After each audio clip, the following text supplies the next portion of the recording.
그렇지 않기를 축복합니다. 바벨론들 이 나라는 자신들을 강력한 나라의 번영을 위해서 성과 도시를 건설하는 일들을 많이 했습니다. 모든 제국들이 일어날 때마다 그 자기네 나라의 어떤 권세와 힘을 자랑하기 위해서 가는 전령하는 도시마다 기념비가 될 만한 도시들을 건설하고 이렇게 하는 것이 제국들의 일들이었습니다. 그런데 문제는 뭐냐면 피로 그걸 건설했다는 거예요. 피로 그것을 건설한다는 말이 무슨 얘기냐면 바벨론은 자기들의 영광을 얻기 위해서 만드는 그러한 모든 도시와 성읍들을 수많은 민족의 사람들의 피를 흘려가며 뭐 여러 의미가 있을 수 있겠습니다만 첫 번째는 사람들을 죽여서까지 약탈하면서까지 자기들의 영광을 위했다는 것, 이미 그건 이제 앞에서 불의한 제물로 나왔고, 그리고 두 번째 의미는 실질적으로 많은 사람들에게 정당한 대가를 지불하지 않고 어떤 노동의 싹을 주지 않고 그냥 강압적으로 노예 부리듯 사람들을 사용했다는 것을 말하는 것입니다. 그래서 사실은 하나님은 자기들의 욕심을 위해서 사람들에게 정당한 대가를 지불하지 않는 것, 그리고 약탈에 가까운 수준의 그러한 일을 시키는 것을 하나님 기뻐하지 않는다는 것이죠. 그래서 하나님께서 우리 가운데 경계를 주시는 이유가 그겁니다. 이스라엘의 백성에게는 경계를 주셨어요. 이것이 너희 땅이다. 그것은 뭐를 의미하겠습니까? 그 경계를 넘지 말라는 의미 하나는 내 것이 아닌 것 갖지 말라. 이 앞에 말씀했지 않습니까? 그래서 사실은 족한 줄 아는 거예요. 이스라엘 백성이 거하기에는 그 땅이면 충분하기 때문에 하나님이 그 땅을 주시는 것입니다. 그래서 그 경계 안에서 가장 큰 기쁨을 누리는 것입니다. 그 경계 안에서 가장 큰 즐거움을 누리게 되는 것입니다. 그러니까 우리가 행복이 하나님 앞에 평강과 은혜가 목적이잖아요. 그렇지 않습니까? 여러분 착각합니까? 돈이 목적입니까? 여러분 돈은 행복할 수도 있고 불행할 수도 있어요. 많이 가져도 불행할 수 있습니다. 많이 가져도 죽고 싶을 수 있고요. 많이 가져도요 정말로 인생 살기 싫을 수도 있습니다. 많이 가져도 세상에서 가장 불행한 자와 같이 될 수 있습니다. 그러니까 돈을 주고 행복을 살 수 있다면 행복을 살 것입니다. 그렇지 않겠어요? 그런데 많은 사람들이 이걸 착각을 한다는 것이죠. 여러분 우리의 목적은요 하나님 주시는 복 안에서 주의 평강을 누리며 기쁨게 우리는 영위하며 사는 거예요. 그러니까 그것이 어디에 있냐면 주님 주신 경계에 있는 거예요. 그래서 우리가 족한 줄을 알고 살아가는 것, 그래서 경계를 주시는 이유가 우리의 사실은 기쁨을 위해서입니다. 그런데 많은 사람들이 이 경계를 넘어 무엇을 추구하냐면 행복을 추구합니다. 이 경계를 넘어서 잘 되기를 원합니다. 경계를 넘어서 오바해요. 그러니까 뭐 하냐면 자기들의 영광을 얻으려고 불이한 이득을 취하게 되는 것이고 자기들을 위한 이기적인 산물을 위해서 많은 것들을 약탈하고 그리고 이 정당한 대가를 지불하지 않는 이러한 일들을 하게 되는 것입니다. 그래서 하나님은 정당하지 않은 우리들의 소득을 기뻐하지 않으세요. 그러니까 피 흘리면서까지 남에게 피해를 준다고 그러면 좀 쉽겠습니까? 여러분 우리가 이득을 얻기 위해서 이제 우리의 이야기로 돌아오면 바벨론이 수많은 사람을 강제 노동을 시키면서 그 성읍을 지었는데 이 하나님께서 이스라엘을 구원해낸 이유가 애굽에서 그 이유거든요. 노예로 삼아서 강제적으로 일을 시키고 부당하게 대우를 했어요. 그러니까 하나님이 화가 나신 거예요. 그죠? 그래서 결국은 애굽을 심판하게 이르신 거 아니겠습니까? 그렇듯이 여러분 우리가 어떠한 일을 감당할 때에 남을 피해를 주면서 남에게 고통을 주면서 그의 피를 우리가 마치 받아먹는 자와 같이 이렇게 되어서 그들에게 우리의 이득을 취하는 삶은 하나님 기쁘지 않다 이 얘기를 하시는 겁니다. 사기꾼들은요, 우리의 어떤 도덕 윤리 의식 안에서는 참 나쁜 놈들 이렇게 얘기하는데, 사실은 사기를 치는 사람들은요, 정말 그 사람이 피를 흘리든 나중에 좌절해요 자살을 하든 이런 거 관계 없습니다.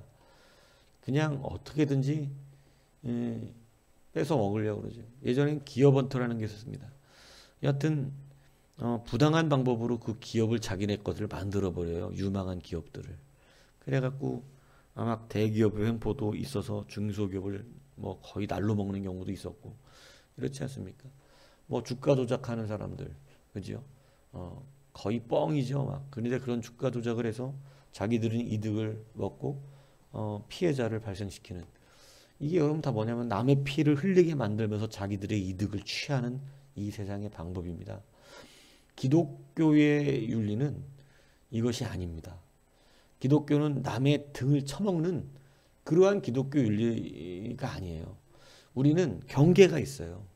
그죠? 정당한 대가를 받는 거예요.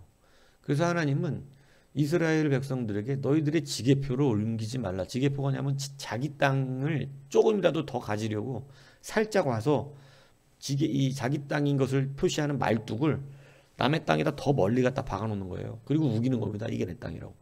이런 짓 하면 하나님은 아신다는 거예요. 그죠? 그리고 지게표가 고소하는 거예요. 나 옮겨졌다고.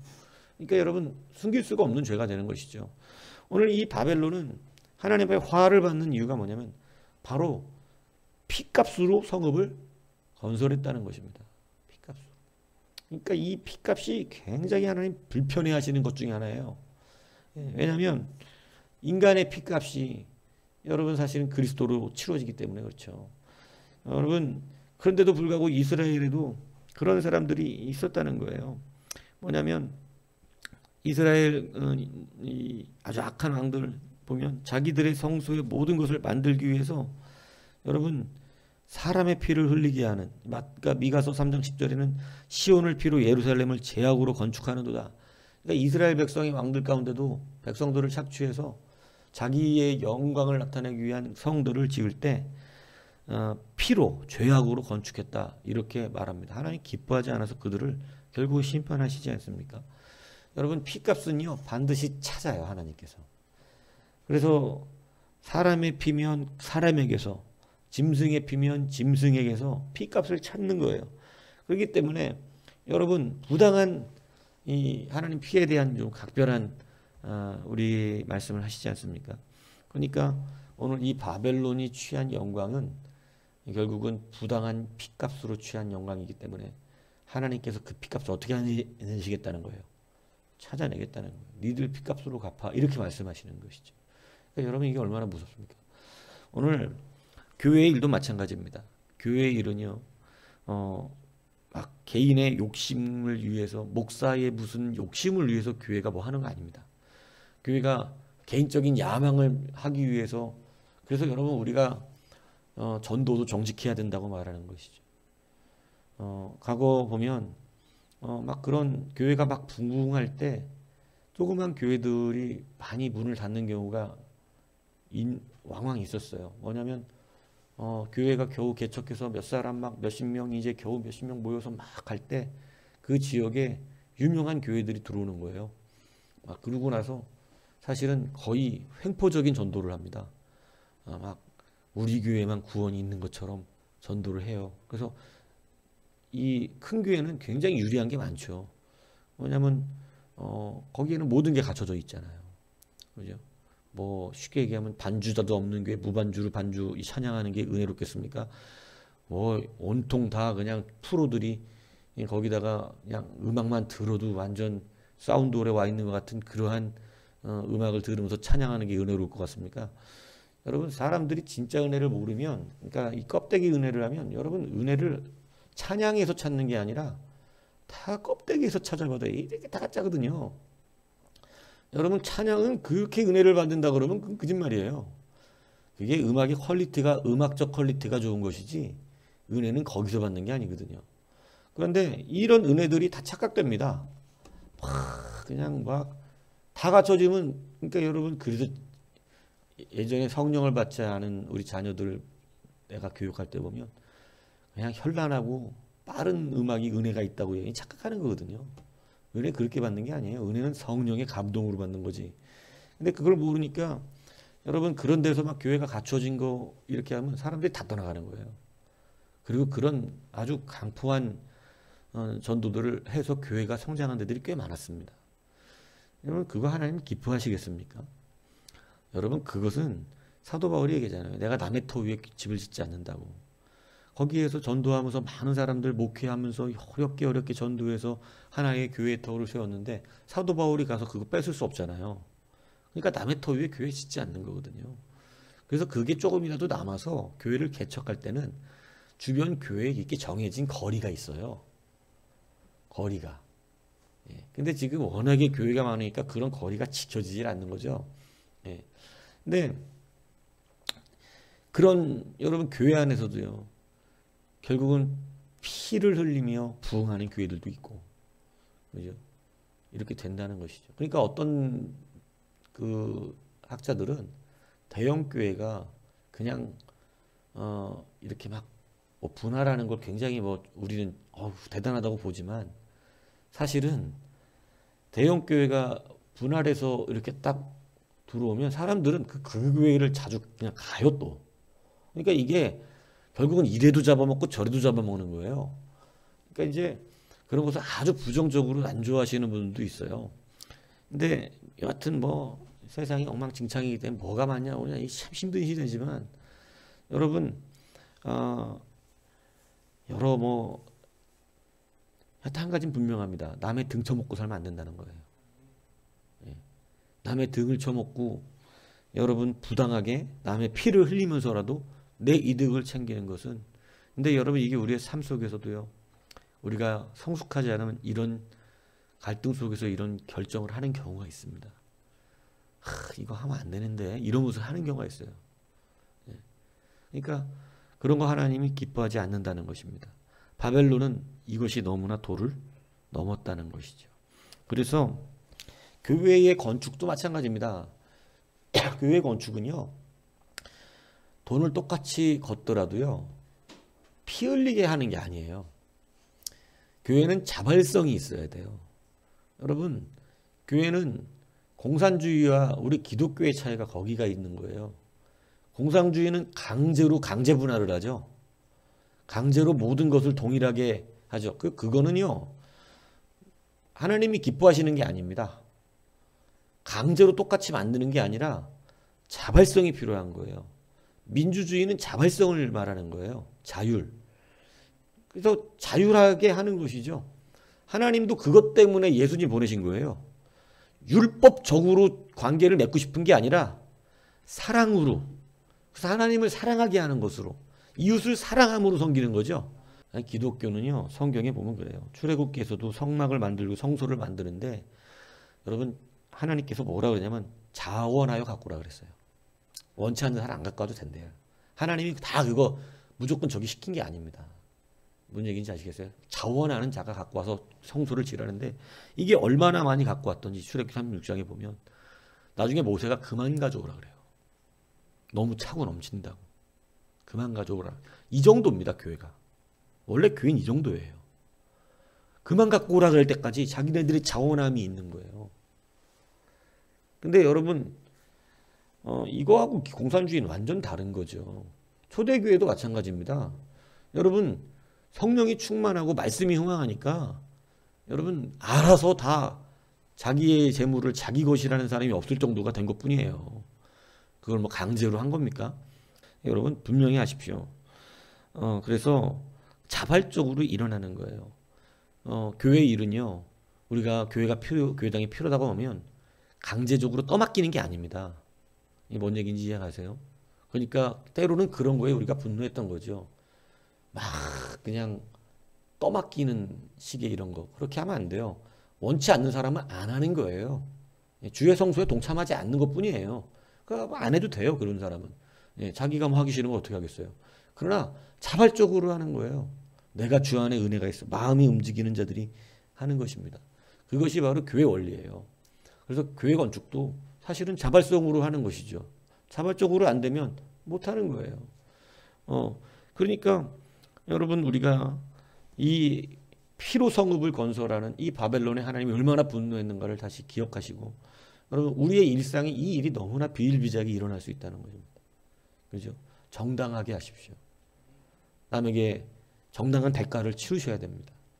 그리고 정당하게 일해야 돼요. 남을 속여서 일하는 것이 아니고 내 이득을 위해서 거짓말하면 안 됩니다. 예. 그러니까 막 예전에 어떤 김밥집 보면요. 김밥집에서 1년에 이 김밥 일하는 아주머니가 뉴스에 나왔어요. 걸린 거야. 김밥집이 잘 되는 김밥집인데 1년에 혼자서 이 아줌마가 이 종업원이었는데 6천만 원을 해먹고 6천만 원. 1년에. 그러니까 주인이 하도 이상한 거예요. 분명히 손님이 많이 왔다 간 것 같은데 영업한 게 또 비슷한 거야. 돈이 늘. 그래서 CCTV를 나중에 설치를 한 거예요. 거기다가. 그때 이 아줌마가 돈을 갖고 가는 거야. 근데 그렇게 훔쳐가는 돈이 1년에 6천만 원이 넘었던 거예요. 그러니까 참 얼마나 많이, 여러분 그건 정당한 게 아니에요. 그렇기 때문에 여러분 우리가 남의 피로 잘 먹고 잘 살면 안 됩니다. 우리는 정당해야 되고 여러분 하나님은 남의 피를 흘려 먹고 사는 자들을 기뻐하지 않습니다. 마귀는요 우리를 피 흘리게 만들었어요. 우리를 피 흘리게 해서 여러분 마귀는 우리의 피를 가져간 자지만 주님은 우리에게 피를 주신 분이 되셨습니다. 그래서 이 피의 원리는 굉장히 우리 가운데 중요한 것입니다. 그래서 여러분 지금 우리가 정당하게 사람들에게 그리스도의 사랑을 나누셔야 되고 오히려 정당해야 됩니다. 그래서 오히려 내가 기독교인은요 너무 막 내가 손해봤다고 막 그럴 필요 없어요. 예, 막 그렇게, 왜냐하면 그거는 하나님이 다 아세요. 예, 그렇기 때문에 그거 갖다 괴로워할 필요 없습니다. 그냥 그게 분쟁이 되지 않아요. 차라리 손해보는 게 낫지 않냐 성도는, 이렇게 말하는 거예요. 차라리 손해보고 잊어버리고 그냥 그래 내가 주의 이름으로 용서한다, 이게 낫다는 거예요. 그거 복수하려고 등쳐먹으면 안 된다 이거예요. 예, 막 똑같이 등쳐먹고 싶잖아요. 예, 그러나 그렇게 되면 안 된다는 것을 성경은 가르쳐주고 있다는 것입니다. 그래서 그 피값을 하나님이 바벨론에서 취하시기 때문에 망한 거예요. 화가 있겠다는 거예요. 네 피 흘린 거 내가 다 청구한다는 거예요. 예, 그래서 오늘 우리가 그리스도 안에서 다시 한번 여러분 피로 성읍을 건설하는 자들과 같이 되지 말고 여러분 남의 피 흘려서 내가 잘 살면 뭐 하겠어요. 오늘 우리는 정당하게 하나님 앞에서 온전한 우리 모두가 되기를 주님 여러분 축복합니다.